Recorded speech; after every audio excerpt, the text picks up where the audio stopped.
Não dá microfonia? Não? Não? Tá ótimo. Muito obrigado.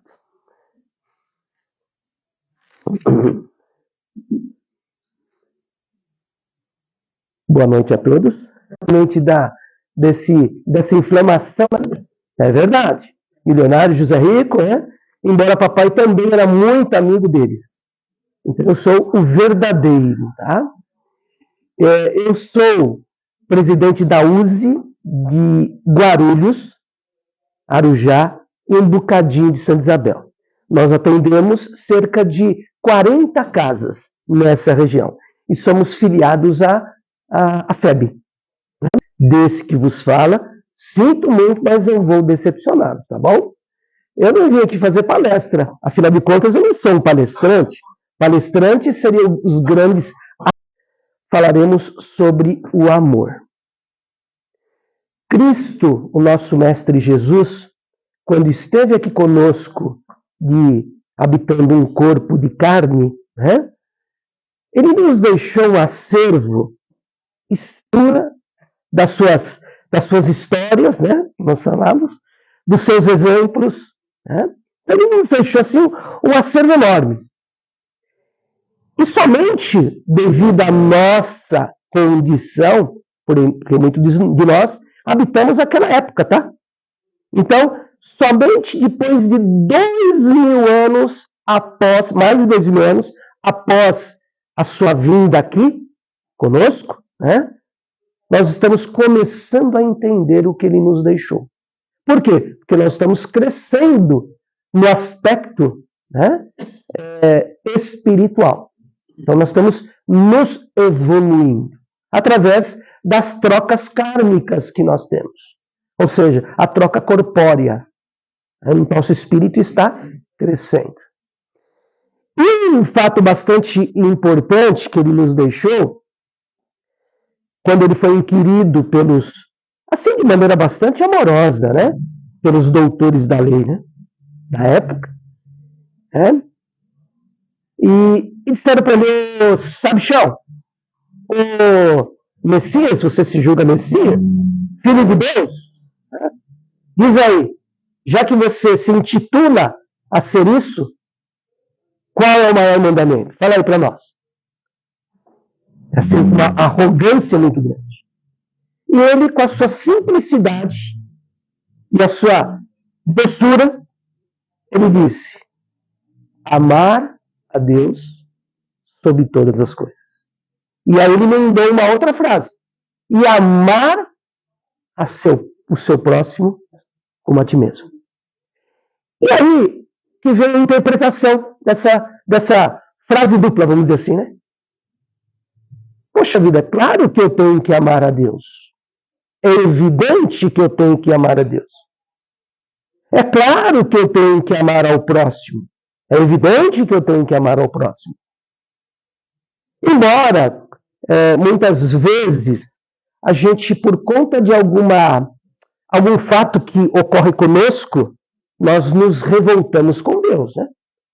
Mesmo sabedores que nós temos que amá-lo, a gente fica bravo com ele de vez em quando assim, né? Ah, Deus está me castigando porque eu fiz isso, ou porque eu fiz aquilo. Nossa, acho que Deus esqueceu de mim, né? Aconteceu aquilo lá para mim. Nossa Senhora, mas esse Deus, ele é muito, né? Muito, vamos dizer assim, vingativo, né? Então, às vezes a gente gera uma revolta para com o nosso Criador. E amar ao próximo, né? Às vezes a gente fica aborrecido com alguns que estão ao nosso seio familiar, por exemplo. Deixa eu fazer uma pergunta aqui. Não vale mentir em casa espírita, hein? Porque meia-noite o espírito vai lá e puxa o dedão do pé. Mentira, né? Mentira. Ou seja, quem aqui é casado? Possui filhos? Possui? Às vezes, assim, de maneira amorosa, tá? Não dá vontade de a gente enforcar o nosso filho. Não dá? Por quê? Porque muitas vezes ele não compreende o que nós queremos. Dá vontade de pegar uma machadinha, dar na cabeça dele, abrir, escrever o que você quer jogar lá dentro e costurar de novo, né? Para ver se ele aprender, assim, amorosamente. Né? Ou seja, por quê? Porque é um espírito distinto da gente. Ele vê a vida de uma maneira distinta da gente. Né? Então, o que eu quero dizer com isso? Então, evidentemente, nós temos que amar a Deus, né? E temos que amar ao nosso próximo. Mas, o que Cristo, na verdade, quis impulsar a gente, que ele utilizou nessa frase, a palavra amor por 2 vezes.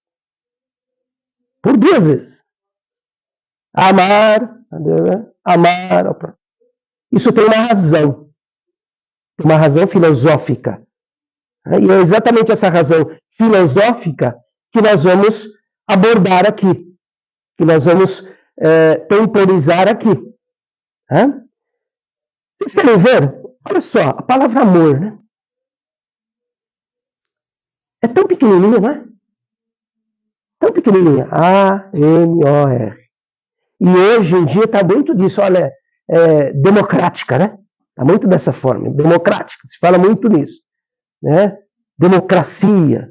E essa palavra é democrática, tanto é que ela, nessa pequena palavrinha, possui 2 consoantes e 2 vogais.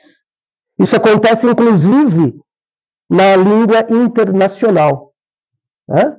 No inglês, mesma coisa. Né? E aí nós estamos falando de amor, e eu acho que todo mundo sabe o que é amor, né? Mais ou menos? O que é amor? Quem pode definir amor pra gente? O que é amor? Difícil, né? Muito difícil, não é verdade? Era difícil pelo seguinte, o amor é uma aglutinação de sentimentos de alto escalão. Sentimentos que engrandecem o nosso coração espiritual. Dos quais o amor, ele contém, por exemplo, o carinho? Sim. O amor, ele contém o perdão? Sim ou não? Sim. Quem ama perdoa, não é isso? O amor contém paciência? Muita, né? Muita, né? O amor, ele contém perseverança? O amor, ele contém, me ajuda aí, gente? Empatia? Sim. O amor, ele contém, já falei carinho? Vou falar de novo. Carinho? O amor, ele contém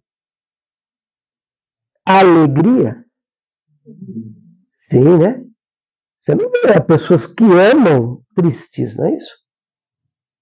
Que amam assim, na essência, que eu me refiro. O que mais? O amor, ele contém, como é que é? Generosidade. Empatia. O amor, ele contém toda essa aglutinação desses sentimentos de alto escalão estão nessa palavra tão pequenininha chamada amor. E que esse amor, ele é um antídoto extremamente eficaz, é uma vacina extremamente eficaz de sentimentos de baixo escalão. Sentimentos esses que nós ainda possuímos no nosso coração espiritual. Como eu sei, eu estou vendo um monte de auréola aqui, asinhas de anjo e tudo mais, vai ser muito difícil para vocês, mas me ajuda aí, quais são os sentimentos de baixo escalão?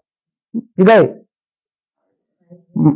Mágoa, raiva, ódio, ganância. Vocês estão craque, hein?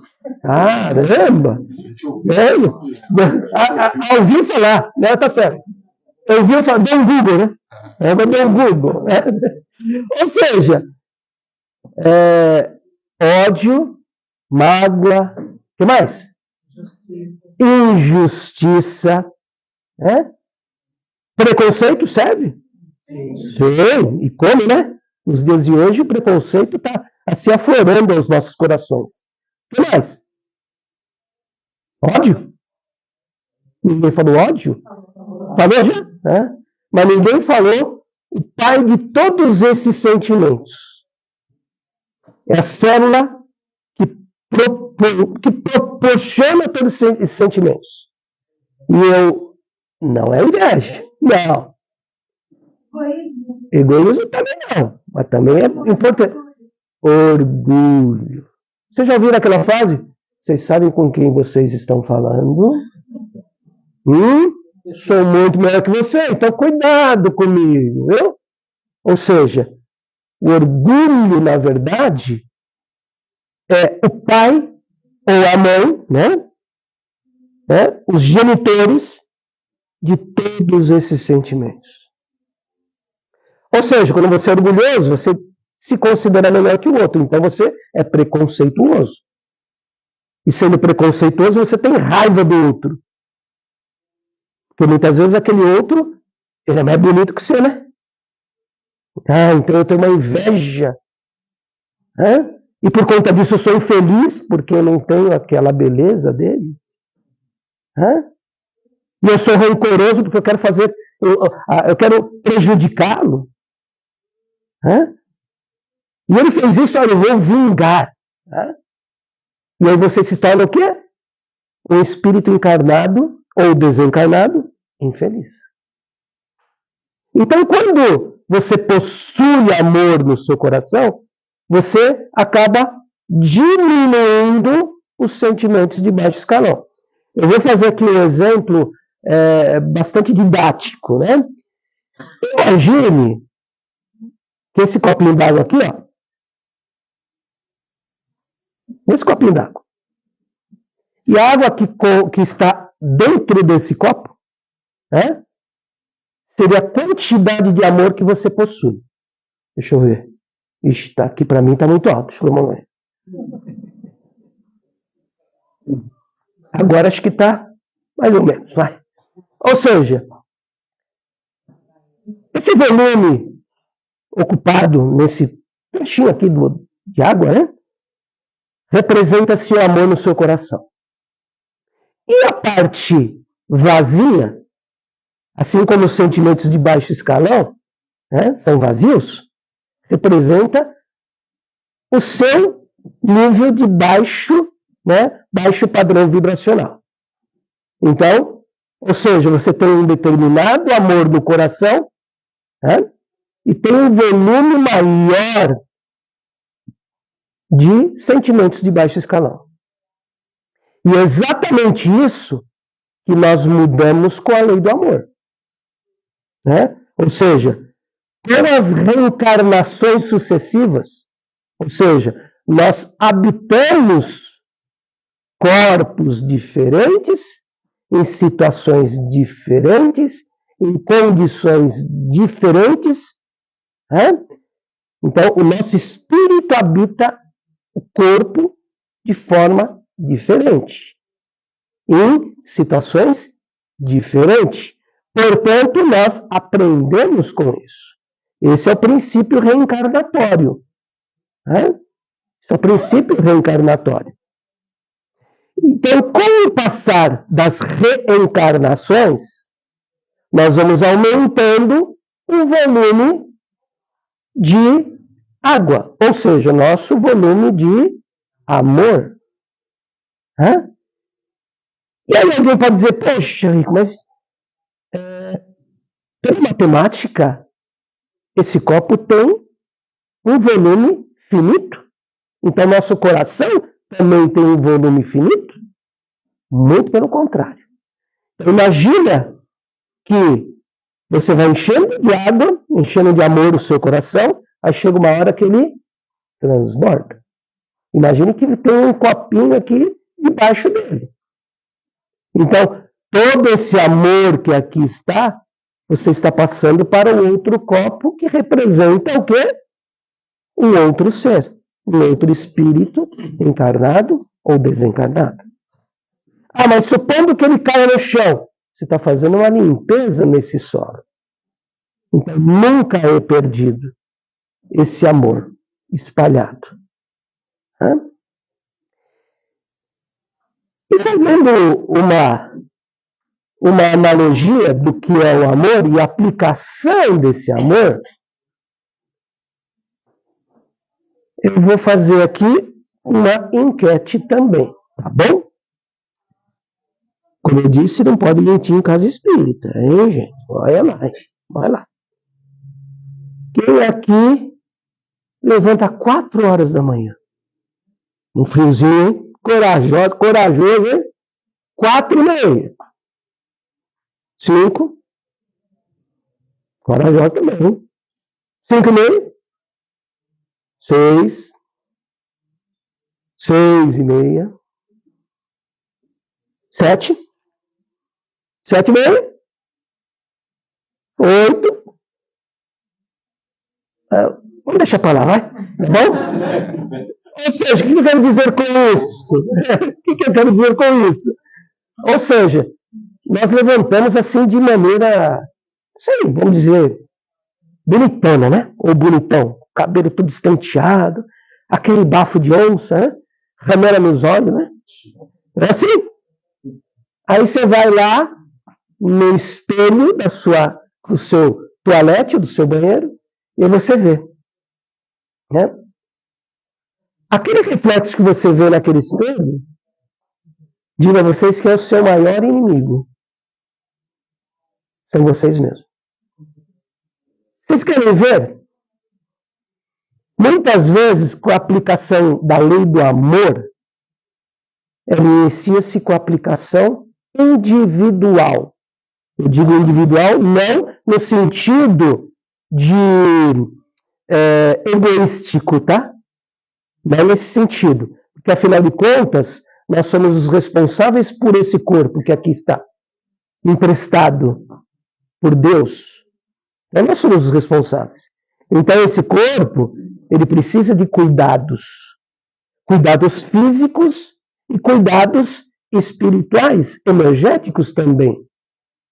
E muitas vezes, por isso que eu digo, muitas vezes a gente acaba se tornando inimigo de nós mesmos. E a gente acaba não se amando. Mas muitas vezes você vai, alguns farão vamos dizer assim, a retrospectiva mental, vai dizer assim, pô, Rico, você tá doido, rapaz, você acha que eu não me amo? O cara tá louco? Lógico que me amo. Lógico que me amo. Olha só.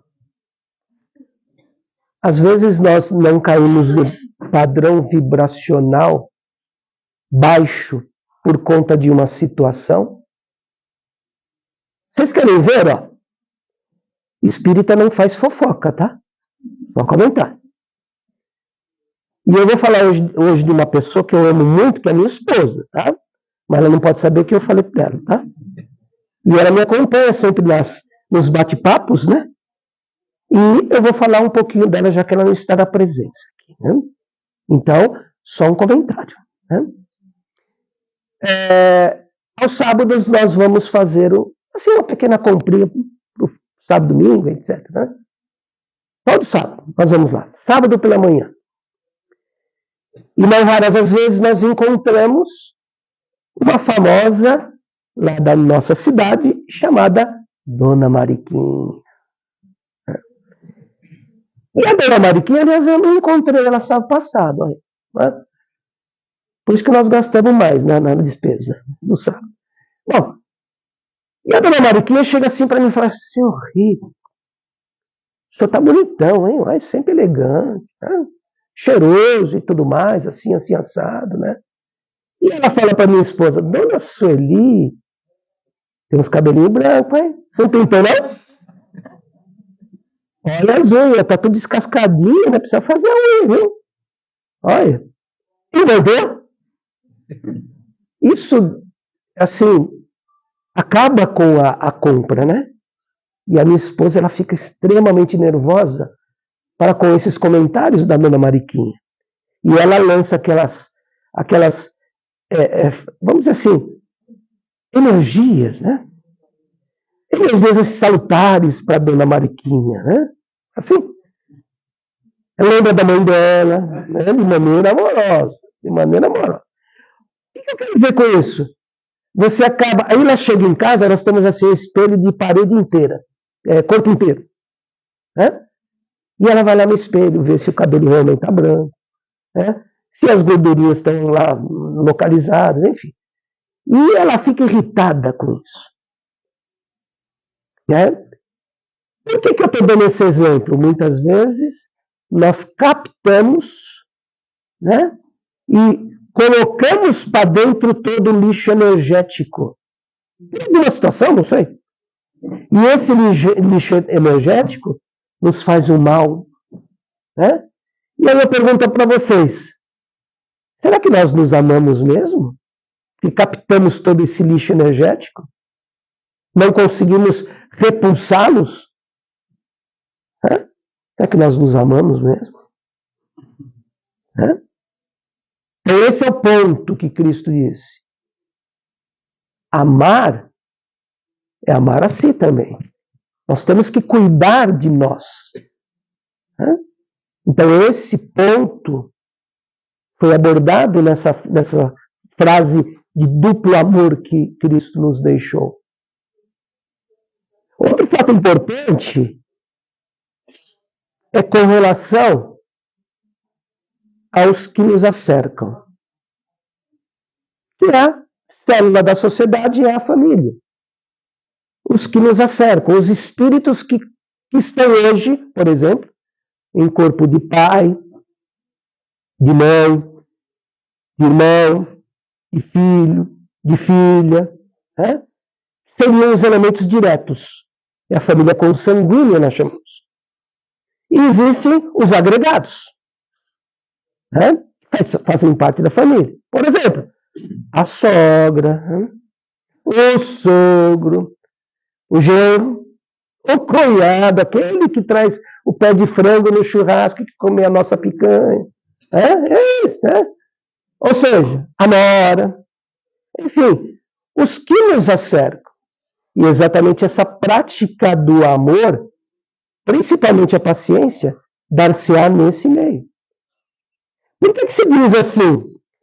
Que é de vital importância que nós tenhamos a aplicação da lei do amor nesses que nos acercam.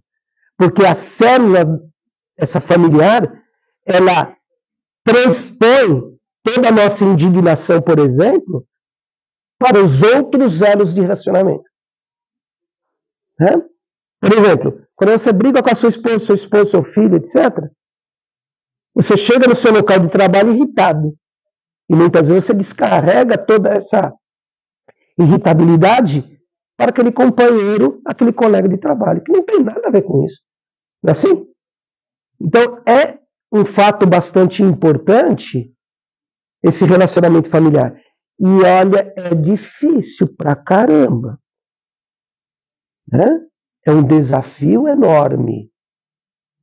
Muito. Mas um desafio grandioso, esses relacionamentos. Porém, da mesma forma como ele é grandioso, ele é recompensador. Por quê? Porque nós aumentamos o nosso potencial de amor em nosso coração.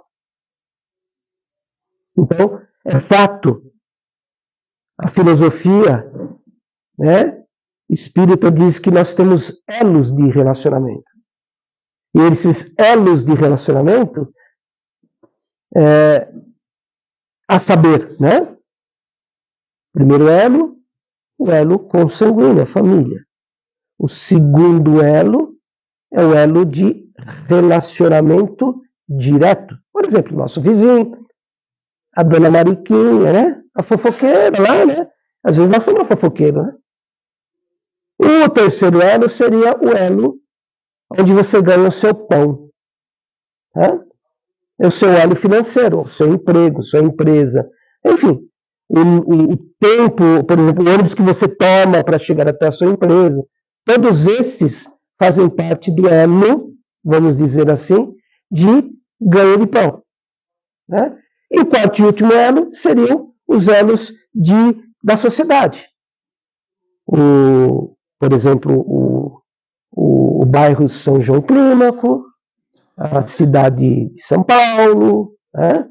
O estado de São Paulo, e assim vai, até chegarem os países.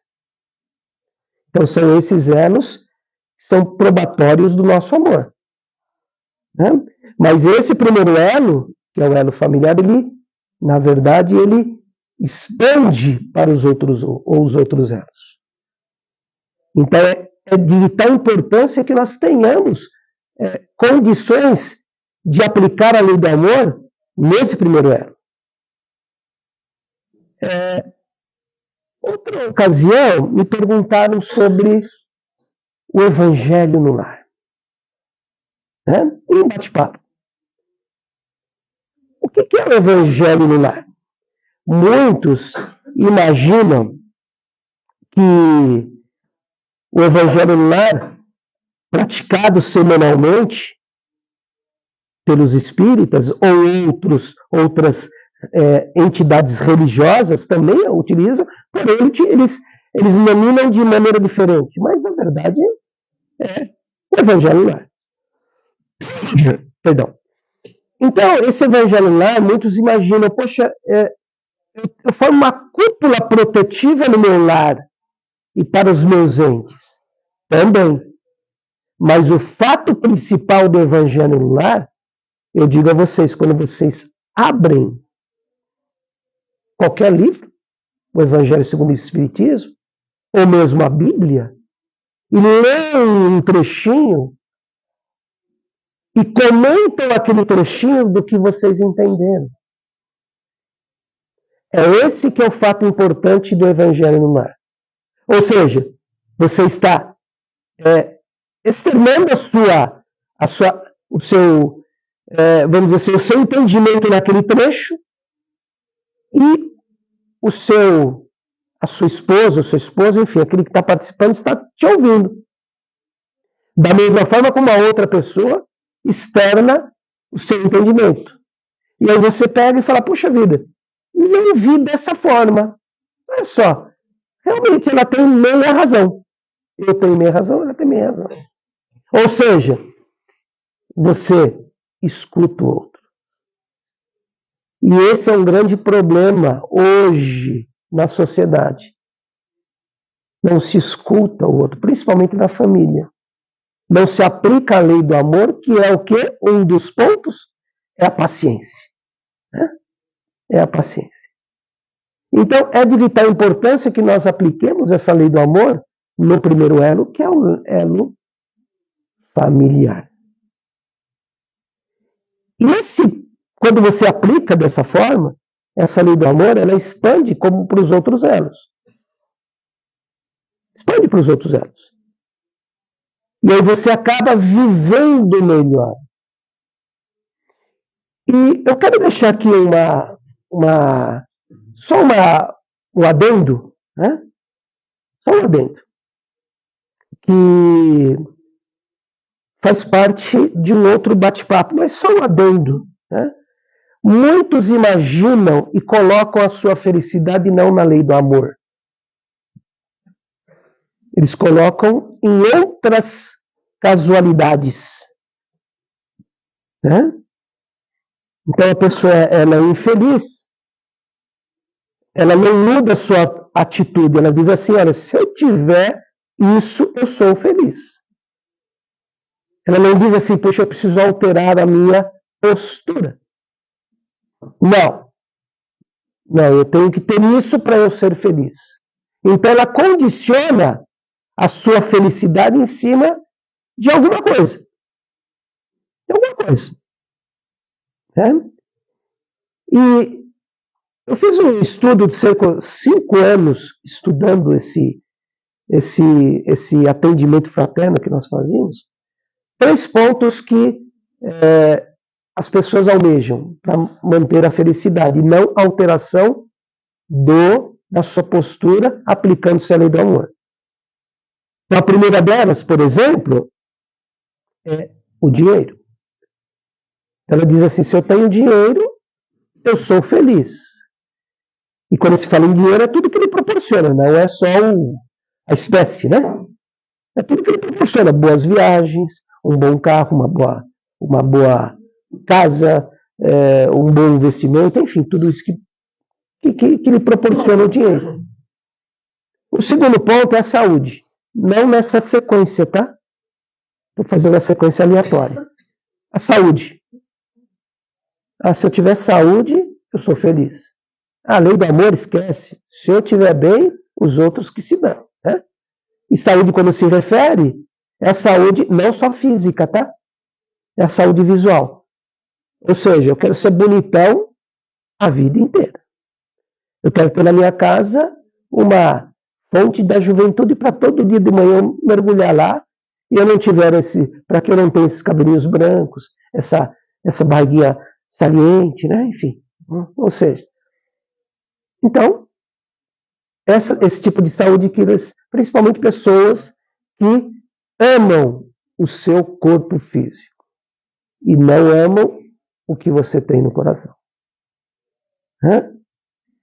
E principalmente, e o terceiro ponto é justamente o poder.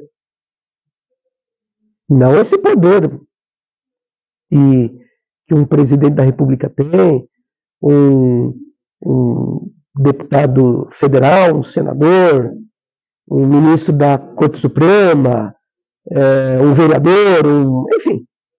Não esse poder político, mas sim o poder de persuasão. Lembra que eu falei no início do filho? Ele não faz o que a gente quer. Eu quero ter esse poder de persuasão. Só que eu não esqueço que ele é um espírito, né, único.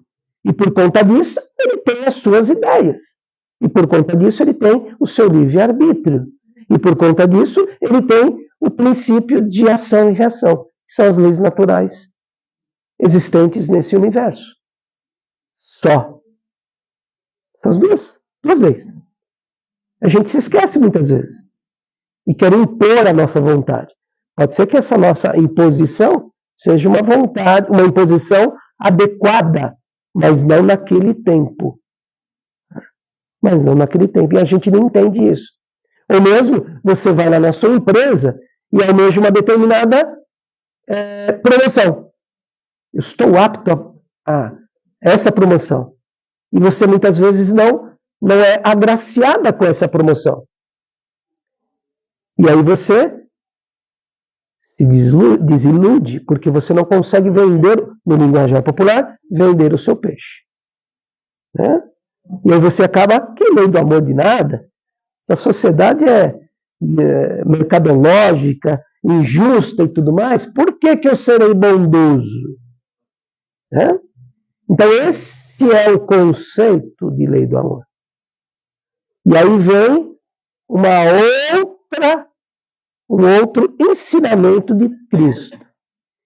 Cristo ele disse assim: sede simples como as pombas e astutos como a serpente. Né? Tá vendo? Estou seguindo o que Cristo falou. Qualquer coisinha, eu dou uma bocanhada e jogo um veneno lá. Eu tenho isso mandou fazer. Né? Mas a essência é justamente isso. A simplicidade de enxergar a vida. Né? Simplicidade. Vocês querem ver? Quantas vezes nós ficamos extremamente assim, eufóricos com alguma coisa que está para acontecer. E aí você sofre com, nós chamamos de sofrimento por antecipação. Assim? Se acontecer isso, eu vou ter que fazer aquilo. E se acontecer aquilo, eu vou ter que fazer aquilo outro. Aí não vou dormir, aí vou tomar os remedinhos para dormir, não consigo dormir. Enfim, você cai no seu padrão vibracional baixo. Quantas vezes aconteceu isso conosco? Você sofre por antecipação. E aí Cristo disse, simplicidade de ver a vida. O que é simplicidade? Como as pombas têm. Simplicidade. Enxergue a vida num outro patamar. Tenha uma amplitude de vida, de visão de vida. Não seja aquele cabresto que o cavalo tem, onde você só enxerga o pontual. Então, quando você tem uma amplitude de vida, ou seja, você enxerga a vida em o que nós chamamos de uma visão angular, né? Uma visão angular, e que nós, espíritos em processo, dizem que nós enxergamos aí cerca de 30%. 30% é isso aqui, ó. Mais ou menos. Então, a nossa visão, minha visão angular é dessas paredes aqui, ó. Eu não consigo, pela minha condição, por exemplo, não consigo enxergar o relógio que lá está marcando o meu tempo. Eu tenho que me virar. Percebe? Então, isso é simplicidade de vida. E nós só adquirimos com os processos reencarnatórios. E astutos como a serpente. Se você ler relatos de biólogos especialistas nesse tipo de animal, que é o réptil, ele só ataca quando ele é pisado, quando ele se sente oprimido, né? Então é um senso de protetivo. Mas, na verdade, se você mexer lá com um graveto, ele vai embora. Quantas vezes a gente é intuído pelo nosso amigo espiritual, que sempre está do nosso lado. Sempre. Ele diz assim, comigo já aconteceu um monte, tá? Um monte. Ô, Rico, não faça isso. Será que seria melhor você aguardar um pouquinho mais? Não, olha, tem um pouquinho mais de paciência. Lembra que paciência está no amor? Tem um pouquinho mais de paciência. Aí você, não, esquece. Eu vou fazer. Aí depois eu faço e quebra a cara, né? Aí eu digo assim, Deus me castigou porque eu chutei o rabo lá, pisei no rabo do cachorro. Oh, mas esse Deus é muito... Mas não, a gente não consegue enxergar que os atos que nós praticamos são extremamente evidenciários na nossa vida. E é isso que Cristo disse, que é a lei do amor. Ou seja, nós praticarmos o amor na sua essência. E o que é a prática do amor na sua essência? É nós praticarmos... Lembra que eu falei com a dona Mariquinha lá? Que aborrece minha esposa? Outro dia eu falei para ela, será que você não tem que ter um pouco de paciência para com ela? E não absorver essa energia? Porque às vezes a pessoa fala e nem apercebe-se do mal que ela está fazendo. Né? E é de vital importância que nós tenhamos essa condição. E assim, eu sempre digo, tá? E o ambiente, essa casa maravilhosa, com energia maravilhosa, né? Que é a primeira vez que eu estou aqui, mas a gente sente a energia bastante aplicada na doutrina. Você vê, ali são 25 pessoas atendidas com as cestas básicas. 25 pessoas, não, famílias, né? Angariar vários recursos para casa. Enfim, é uma casa atuante. Uma casa atuante. Isso embora todos aqui se amam, os nossos verdadeiros desafios estão fora daqui. Porque aqui é um ambiente protegido, vamos dizer assim, né? Um ambiente controlado, né? O plano espiritual, desde manhã, preparou esse local para nos receber com todo amor e carinho. Com toda a energia salutar que eles passam para nós. E essa energia salutar a gente replica lá fora. Quando eu me refiro a replica, é nos nossos relacionamentos. Compreende? É isso que Cristo quis dizer na ocasião. Ou vocês acham que quando Cristo foi inquirido, de maneira assim bastante amigável, como eu disse, pelos doutores da lei, ele não sabia que aqueles doutores da lei eram extremamente arrogantes? Possuíam, embora praticavam pela boca para fora todos os conceitos de Deus, mas as suas atitudes eram contrárias a isso. Você acha que Cristo não sabia? No entanto, ele não revidou. Existem alguns estudos arqueológicos que dizem que esses doutores da lei eram extremamente corruptos da sociedade. E Cristo não disse isso para eles. Né? Ele foi amoroso. Ele aplicou a lei do amor. Quantas vezes nós somos inquiridos e nós revidamos, né? Nós revidamos. É lógico, evidentemente, só para a gente encerrar, que eu acho que eu já passei do horário, né? Só para a gente encerrar, nós temos alguns desafetos, é claro. Ninguém convida um inimigo, por exemplo, para comer aquela pizza maravilhosa com borda recheada, né? E catupiry, que é uma delícia, né? Não é assim? A não ser que ele vai colocar um chumbinho lá para ele, não é assim? Não é assim? É verdade. É lógico que isso existe um distanciamento energético, é natural. É natural que isso aconteça. Né? Mas não imputamos as energias de baixo escalão para ele. Muitas vezes a gente faz isso, né? Eu perdoei aquele fulano lá, mas eu não passo dessa calçada aqui, porque senão o bicho vai pegar. Vamos rolar aqui ladeira abaixo. Né? Percebe? A mágoa ficou muito tempo. E essa mágoa vai corroendo, feito um pedaço de ferro qualquer que se coloca na água. Simplesmente colocar um pedaço de ferro e deixe lá um mês. Aquela água vai corroendo. Esse é o ódio, não este. Não essa água. É a água do ódio. E é isso que a gente tem que sempre implementar na nossa vida. Principalmente para que nós cresçamos. Que esse é o objetivo maior. Passei do tempo, perdão. Fico muito feliz de estar aqui com vocês. Existe alguma pergunta com relação ao tema? Sejam sem vergonhas. Bom? Que bom.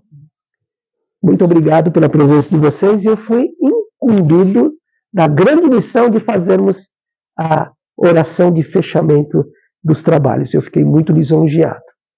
Então, sentemos confortavelmente a nossa poltrona. Deixemos todos os nossos problemas para fora. Todos eles, todas as nossas aflições, nossos desafios, é o que nós chamamos de problemas. Deixe lá para fora e conecte-se ao alto. Eleve seu coração ao coração do Mestre Jesus e certamente estará conectado a Deus. E agradeça. Primeiramente, agradeça a tudo que você possui no âmbito material. Porque através dessa matéria você consegue se sustentar nesse corpo físico que lhe é emprestado. Mas agradeça fervorosamente a todos os seus bens de ordem espiritual. Esses que estão no seu coração, que habitam o seu coração. Como exemplo foi dado no copinho de água. Tente aumentá-lo através das suas atitudes. Vibre para ti mesmo, para que você tenha condições de ser melhor hoje do que ontem e muito melhor com as atitudes de hoje para o amanhã. Eleve seu coração e vibre. Vibre para a sua família, que está em suas casas, na sua casa. Vibre para eles, para que eles tenham e angariem toda a energia salutar desse ambiente. Vibre para as casas onde recolhem as crianças abandonadas, os orfanatos. Vibrem principalmente para aquelas pessoas que detêm o seu tempo para cuidar daquelas crianças. Além, evidentemente, de vibrar para aqueles que lá estão. Vibrem por oposto. Aqueles velhinhos que encontram-se em asilos. E vibre também para as pessoas que cuidam deles, com todo amor e carinho. Vibre para esse Brasil, para que ele tenha condição de ser um país justo, para que nossos governantes, eles façam e atuem de maneira coerente em prol do crescimento dessa nação maravilhosa. E eu quero deixar também uma vibração especial aos nossos amigos e companheiros sulistas que sofreram essa devastação da sua propriedade, do seu ganha-pão, e muitas vezes perderam, entre aspas, os entes queridos. E, humildemente, nós pedimos permissão com retorno a essa casa, permissão para encerrar esse trabalho. Que assim seja, e graças a Deus.